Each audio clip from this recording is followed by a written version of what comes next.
Okay, shalom to all the viewers out there that have been following along, and thank you for tuning in again for another powerful and profound message.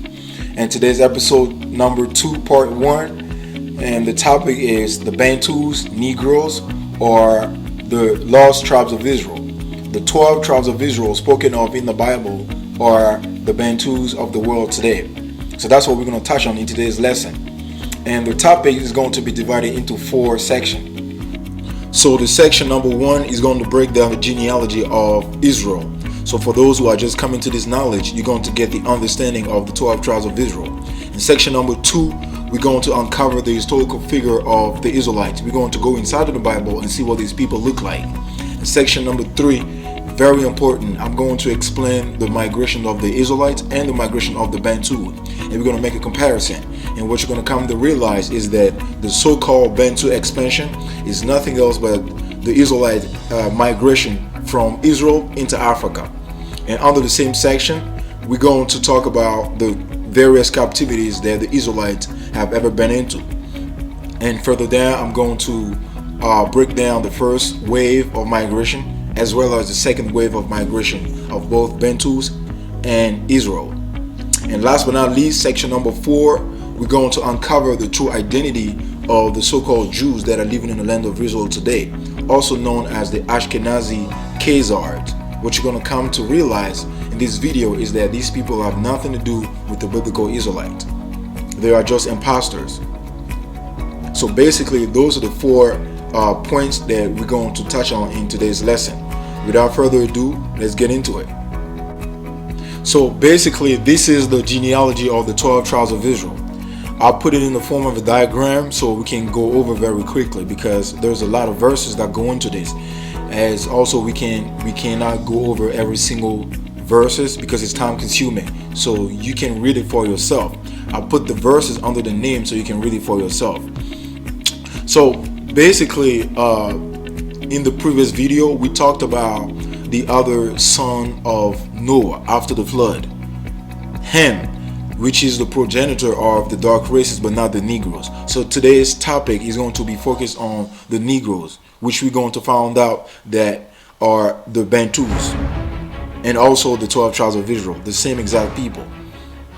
And the focus, they actually came through the loin of Shem, which is one of the 3 sons of Noah, the brother of Ham.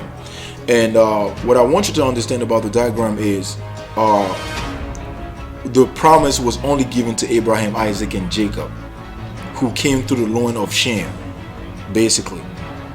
And even though Abraham had other sons, other children outside of Isaac, including Ishmael, who is the forefather of the Arabs, but the promise was only given to Abraham, Isaac, and Jacob.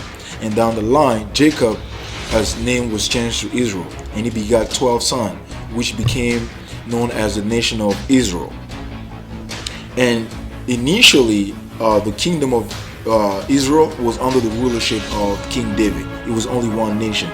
It was just a one nation, and it was passed down to Solomon. And shortly afterward, the kingdom got split. The nation of Israel got split into 2 kingdoms due to some political issues and also spiritual reasons. The nation got split. Hence, the house of Israel, which is composed of the 10 tribes, also known as the northern kingdom, and the house of Judah, also known as the southern kingdom, which is composed of half of the tribe of Levi, the tribe of Benjamin, and the tribe of Judah itself. And Samaria is actually the capital of the northern kingdom, or the house of Israel. And Jerusalem is the capital of the house of Judah, or the southern kingdom. So that next time when you see in the scriptures they mention Samaria, that's referring to the northern kingdom. Same thing with the southern kingdom. When they mention Jerusalem in a verse, that means they are referring to the people of the tribe of Judah, or the southern kingdom. So I want you to grasp that concept, especially for the people who are coming to this knowledge. It's such a basic, fundamental knowledge in the Bible, but I'm bringing this up for the people who are new to this. So I want you to grasp that concept. Samaria belongs to the house of Israel, and Jerusalem or Judea are the cities of the house of Judah. So I want you to grasp that concept as we progress through the lesson. So now we are already done with the first section, the genealogy of the 12 tribes of Israel. Now you got the understanding of it. So we're going to move on to the next section, which is the historical figure of the Israelite. We're going to go inside of the Bible and see what the Israelite looked like. Watch. So basically, in this passage over here in Genesis chapter 42, this is the story of Joseph, who was sold by his brother at an early age into slavery, and he ended up in Egypt as a governor. And one day there was a famine that happened in the land of Canaan, which is the land of Israel, and they went over to Egypt to fetch some food because of the famine. And when they got there, Joseph recognized his brothers, but his brothers couldn't recognize them. And common sense tells you that if Joseph was a white man, just like the Christian church says, he would have stood out among the Egyptians and his brothers could have recognized him. But that wasn't the case. His brother could have recognized him at first glance if he was a white man, but he wasn't a white man. He looked just like the Egyptian. And we already established the fact that Egypt was a black civilization in the first video. Egypt is hands down a black civilization back in the day. So common sense tells you that Joseph looks just like the Egyptians, and after so many years he adopted, or he took on the customs and the style of the Egyptian, and he must have looked just like the Egyptians. That's why his brother couldn't recognize him. But he was just, as far as the skin complexion, he was just as black as the Egyptian. So that's the first indicator of who the Israelites must have looked like. So in this passage here, this is the story of Moses being mistaken for an Egyptian by the daughters of some high priest Midian, a region next to Egypt. Moses got mistaken for an Egyptian. The same thing that happened with Joseph, with his brothers. His brothers couldn't recognize him because they thought he was an Egyptian. Why? Because he looked just like the Egyptian as far as the skin color. They were both black people. They're all black people, and the Hebrew Israelite that were into bondage in Egypt for more than 400 years. So Moses got mistaken for an Egyptian by these people. They thought that Moses was an Egyptian, but he was not. He was from the tribe of Levi, an Israelite. So that's another indicator of what the children of Israel must have looked like. And again, this is another story of Moses. And you know, Moses was chosen by the Most High God to go redeem the Israelites under the hand of Pharaoh in Egypt. The Most High had a plan to go to redeem the Israelites under the hand of Pharaoh through Moses. And he had to give him some sign in order to go to convince the people. And one of the signs was to put his hand into his bosom so that when he removes it, he would have turned into white as lepers. And common sense tells you that only a black person's hand would turn into white, because a white man's skin is already white. So it doesn't add up at all, because they says that Moses was a white man. The Christian church says that Moses was a white man, but it doesn't make sense at all. According to this passage, he must have been a black man for his hand to be turned into white. This is common sense. So that's another indicator of what the children of Israel must have looked like. Song of Solomon, chapter 1. I am dark. Do not look upon me, because I am black. So this is to confirm what we just said about Joseph and Moses, who were being mistaken for the Egyptians. These people were black. This contradicts the concept of the Christian church saying that everybody in the Bible is white. This is wrong. The premise is a lie. The premise is built off of the seed. Christian church teaching that everybody in the Bible is white. The premise is already chopped down. The premise is a lie. So this is here, this passage, this is the is describing the son, the King Solomon, what it looks like. He said, "My beloved is radiant, and his head is the finest gold. His locks are wavy, black as a raven." But basically, I'm reading from the ESV version of the Bible. This is not the King James version. But when you read from the King James version, you're going to see that there's a deception that's going on over there. They smoothly injected the word white instead of radiant over there, and it contradicts itself, because at the bottom in the next verse it says that he has locks, which is the dreadlocks. The only people on earth that have dreadlocks, nappy hairs, is us, the Bantus, black people. No white people can have dreadlocks. Caucasian cannot have dreadlocks, because according to the Christian church, the King Solomon was a white man. But when you read from other verses, it says that my beloved is radiant.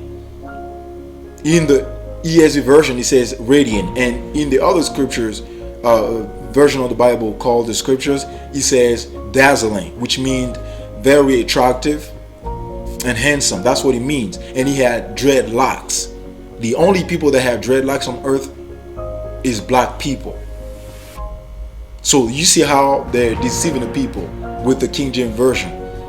And actually the King James version is the most mistranslated version of the Bible out there. And people think that the best version of the Bible is the King James version, which is not. That's why they're promoting the King James version as the standard. But when you do the research from the other verses of version of the Bible, you're gonna find out that the King James version is full of deception, mistranslation. I got another one for you. Job chapter 30 verse 30. My skin is black upon me, and my bones are burned with heat. So you mean to tell me that these people were black?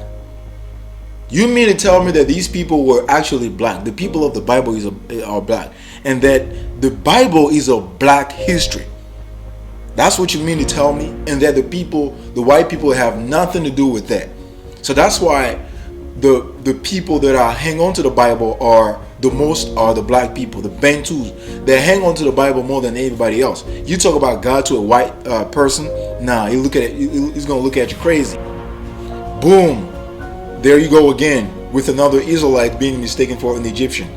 This is a Greek person having a conversation with a brother Paul, and he thought that the brother Paul was the Egyptians that drove 4,000 men into the wilderness and murdered them.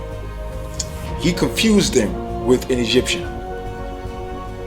Why? Because the brother Paul was just as black as the Egyptian, but he was an Israelite from the tribe of Benjamin, from the southern kingdom in Jerusalem.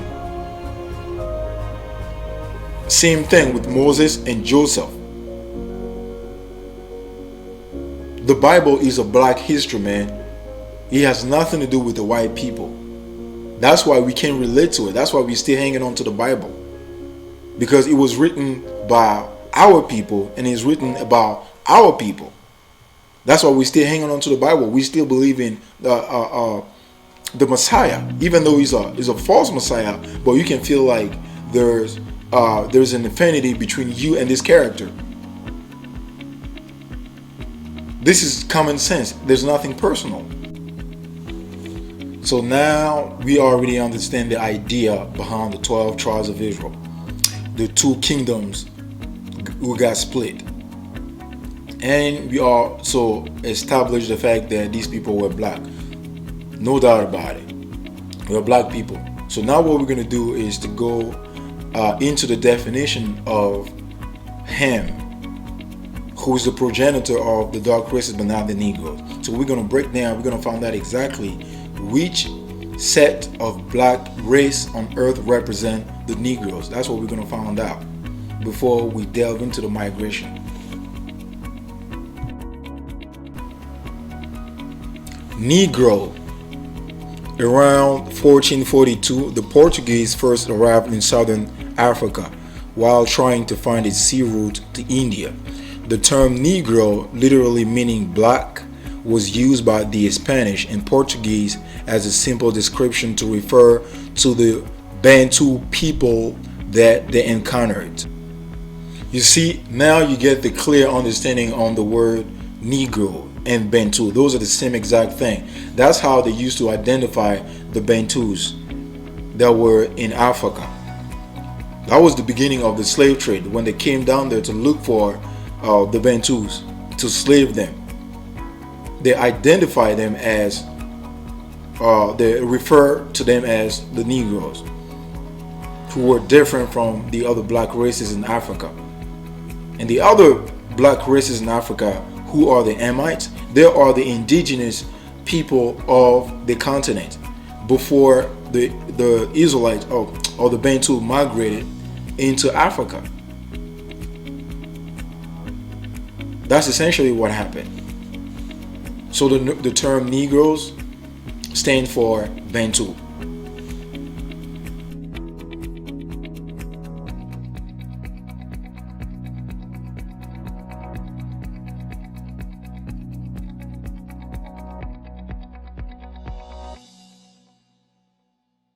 In the Persian, the Greek captivities, and eventually the Roman captivity that happened during the time of Christ.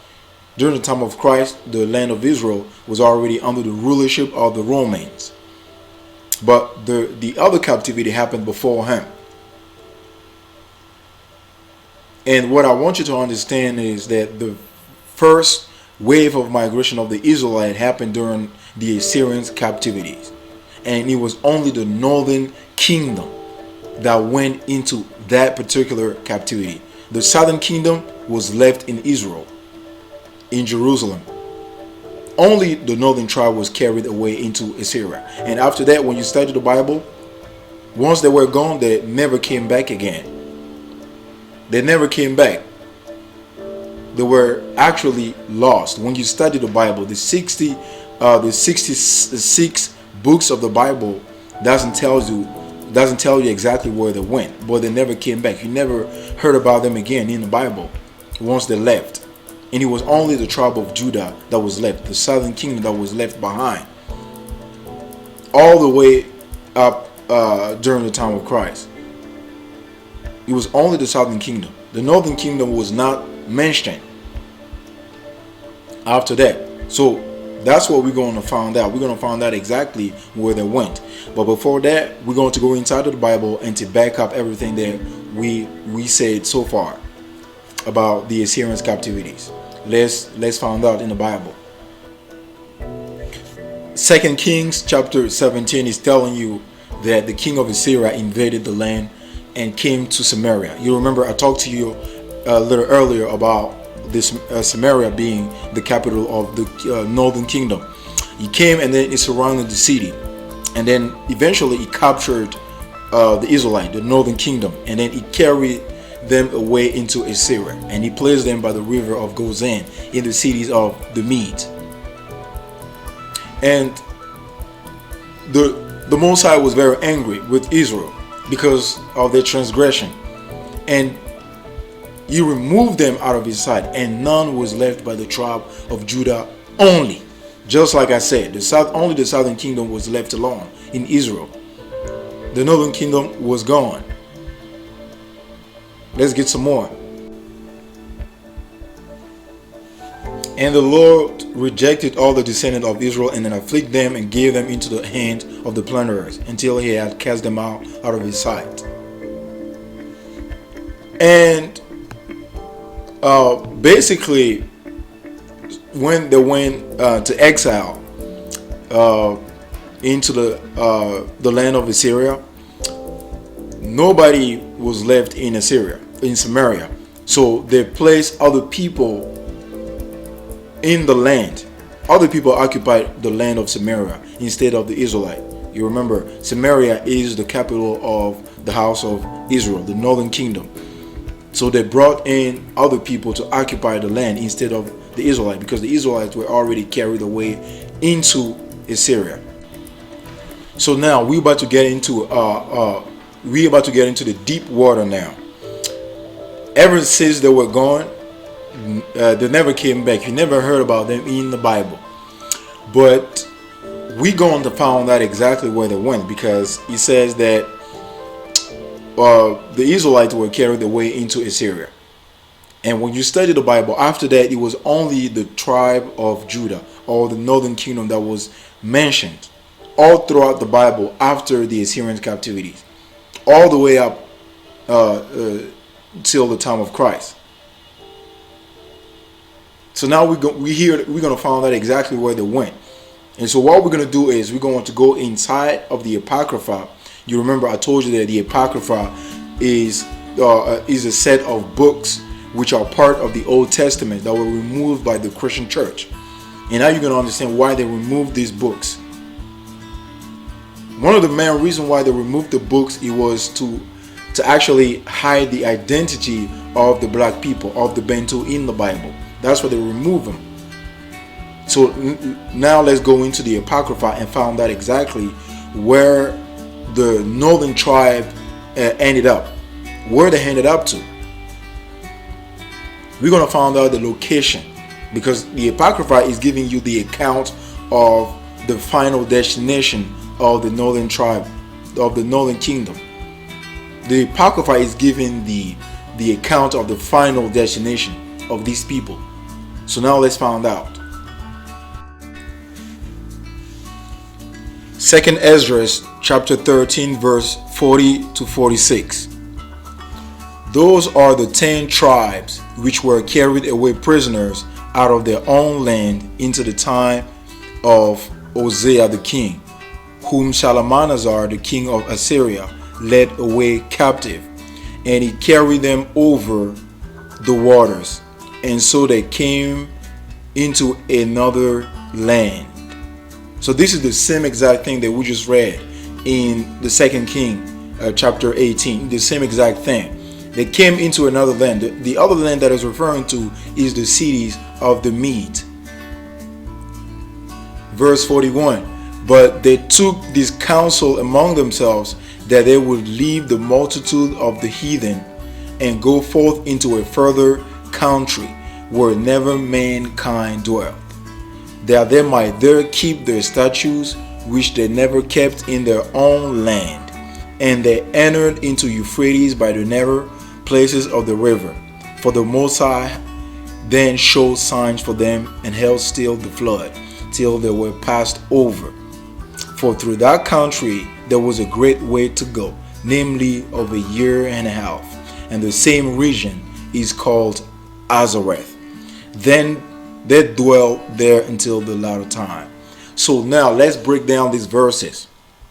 We're going to have to break down the verses step by step. So now we already understand that he's talking about what happened in 2 Kings chapter 18. They were carried away into Assyria during the time of Shalmaneser, the king of Assyria. And once they got there, they took upon themselves, they took the decision to leave the multitude of the heathen after they were placed in the cities of the Mede. They decided to leave the countries to go into a further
Africa. In the northern parts of Africa. That's where they went. Azareth.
Begins from North Africa and expand through West Africa. What? Bantu migration begins from North Africa and expand through West Africa. What? Bantu migration begins from North Africa and expand through West Africa. What? Bantu immigration begins from North Africa and expand through West Africa. What? Bantu immigration begins from North Africa and expand through West Africa. What? Bantu immigration begins from North Africa and expand to West Africa. So you mean to tell me that the Israelites that migrated from Israel into Africa are the Bantus? Because this is clear. This is clear. This is talking about the same people that came from Israel into Africa. Those are the Bantus. The so-called Bantu expansion is the migration of Israel into Africa. So what the scholars are trying to convey is that the 10 tribes are still in Africa. They are in Africa, just like the scripture says. They're going to stay there until the latter time. And they're going to be uploading the law, the statutes, until the latter time, until the return of the Messiah. So now we're going to break down the verse 42 to see if these people are still keeping the law in the Bible or if they're not. Let's check out the customs of the Bantus.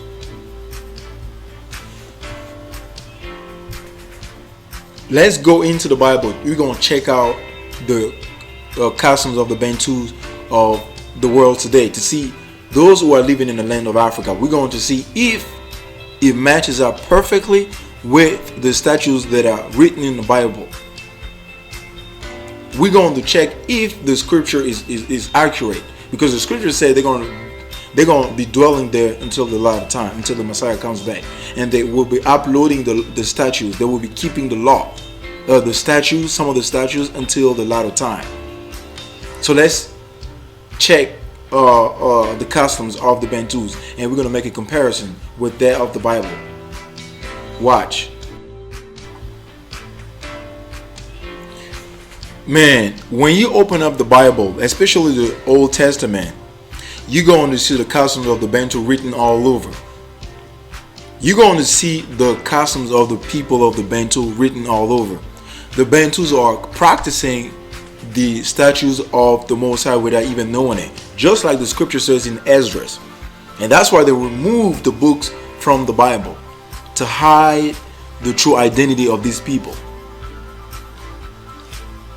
He's talking about this passage here. He's talking about the slaughtering of animals, and this is how it's done in Africa. This is exactly how it's done in Africa. And if anybody who's living in Africa and who's watching this, then you know what I'm talking about. This is how it's done in Africa. The slaughtering of animal, goat, sheep, or roosters, or anything like that. That's how it's done in Africa. This is the Bantu. The Bantus are the Israelites. This is further proof that the Bantus are the Israelites. This is clear. This is in the Bible. This is what they're doing. If you are not living in Africa, just go down there to any Bantu nation and you're going to check out the custom. Just observe the custom and open up the Bible. In 2 days and you come back and you tell me.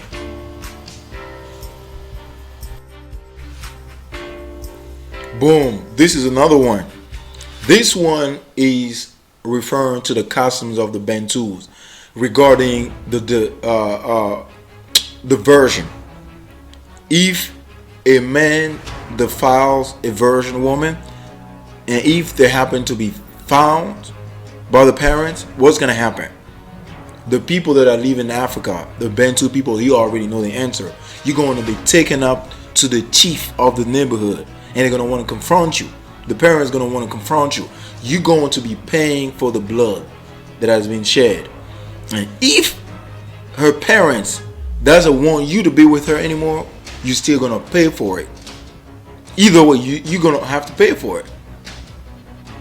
You're going to have to pay for the blood. And this is happening in Africa. This is in the Bible. We never knew this.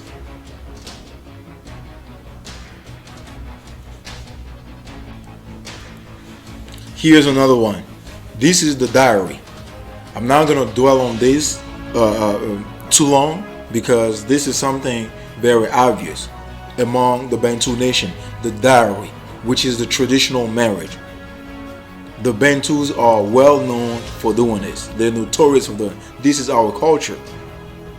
The tradition, the buying of a woman. The diary, which is a traditional marriage. That's in the Bible.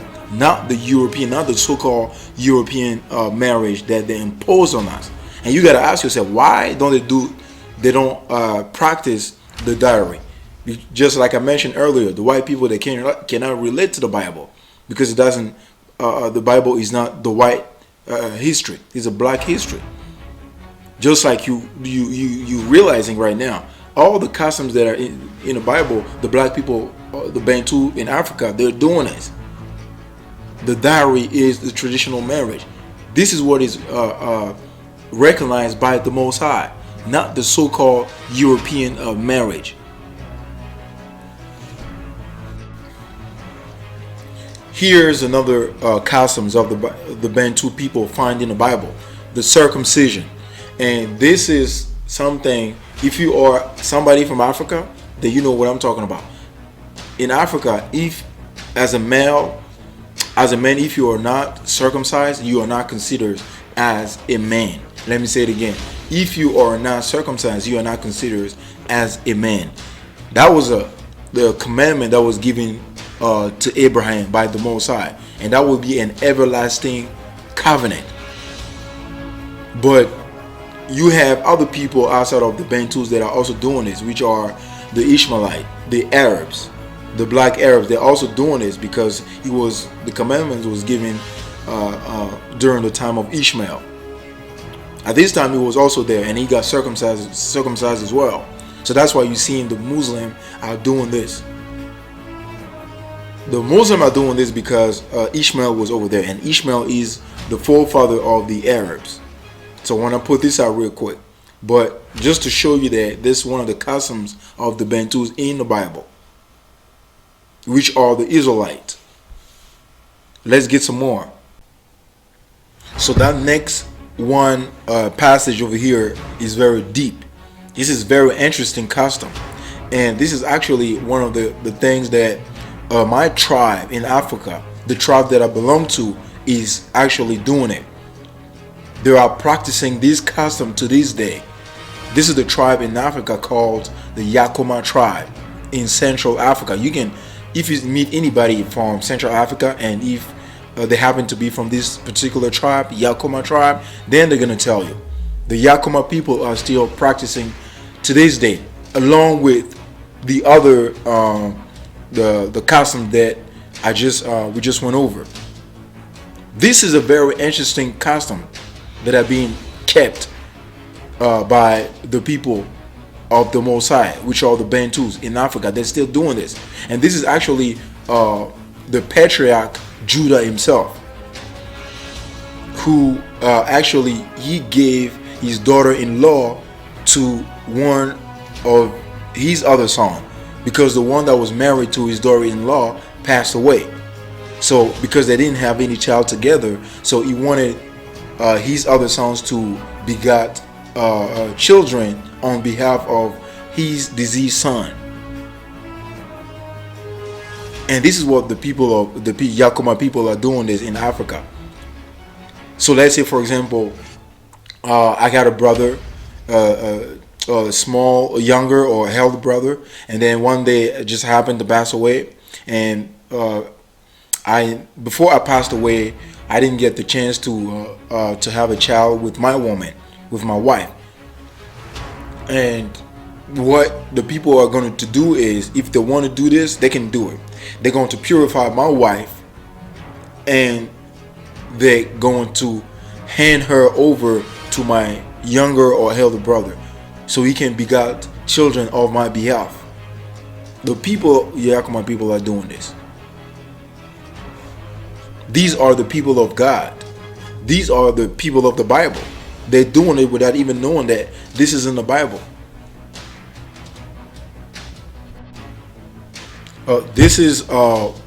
This passage over here is going into the hospitality. The Bantu people in Africa are well known for their hospitality towards strangers, and this is obviously why the Bantu country, most of the Bantu countries, are being abused by strangers, especially white people, because they abused of the generosity of the Bantu people. You wonder why the Bantu people are so welcoming? Because of what it's in their blood. This is what the Most High taught them. The Most High taught us to be very welcoming and to cultivate hospitality towards strangers. This is why we're so open to everybody else. And when we open ourselves up, the people are going to take advantage of our generosity. And this is exactly what is happening in Africa. The way that the African people, or the Bantu people, or the Israelites, or the way that they welcome the people that are dwelling in the land is different from the way that they have been welcomed in the other people's countries. It's different. The way that we welcome other people in our countries is different from the way they welcome us in their countries. They despise us when we come to the country. This is essentially what's going on with the Israelite hospitality. This is one of the customs of the people of God in the Bible. The Most High told us to be welcoming toward the strangers.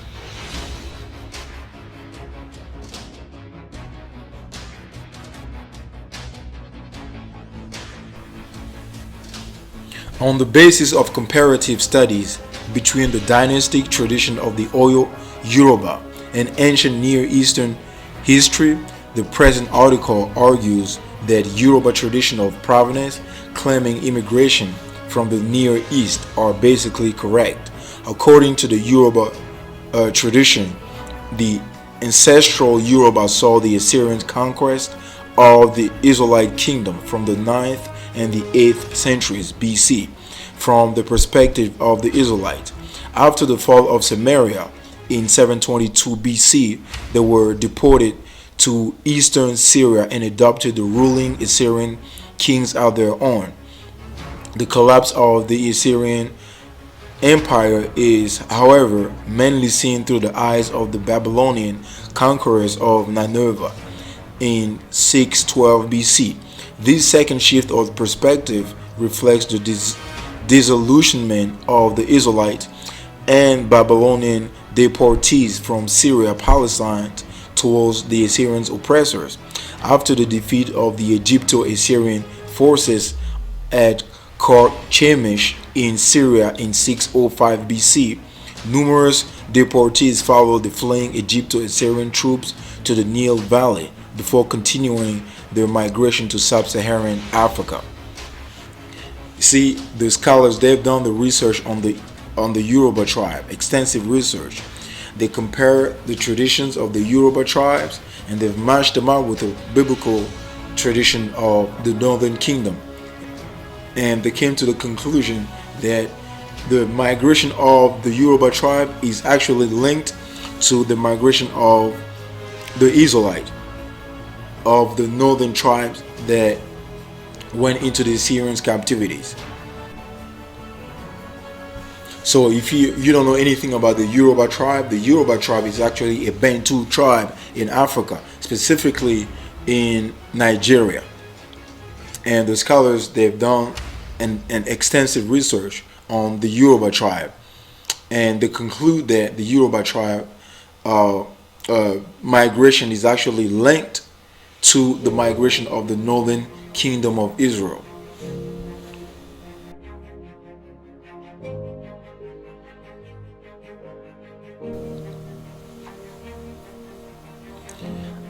Gadangmes of Ghana have been described as descendants of the biblical Hebrew Israelite, whose ancestors once reigned supreme in the motherland.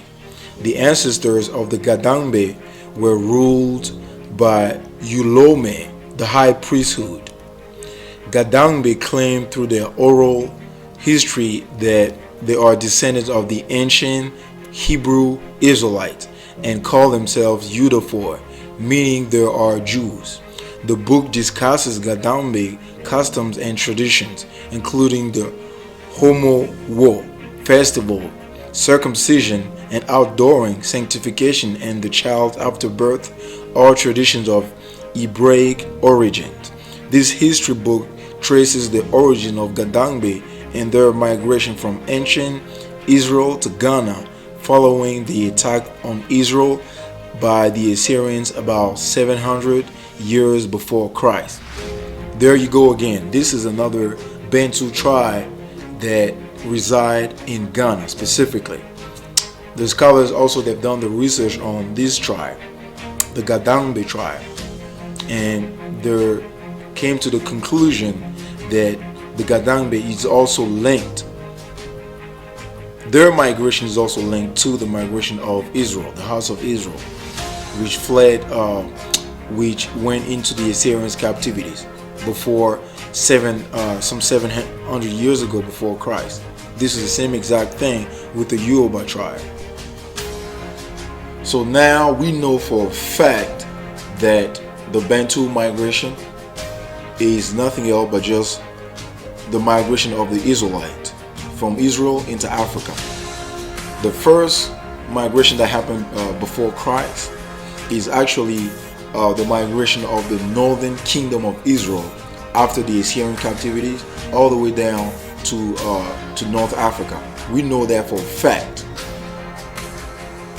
And that also as prophesied in the book of Esdras, that the northern kingdom, the 10 tribes, is going to stay there until the latter time, until the Messiah comes back, and they will be uploading, they will be keeping the statues of the Most High until the latter time. And it's the same thing that's going on with the Bantus today. The Bantus are still keeping the statues of the Most High in the Bible. We already proved that, and now we know that for a fact.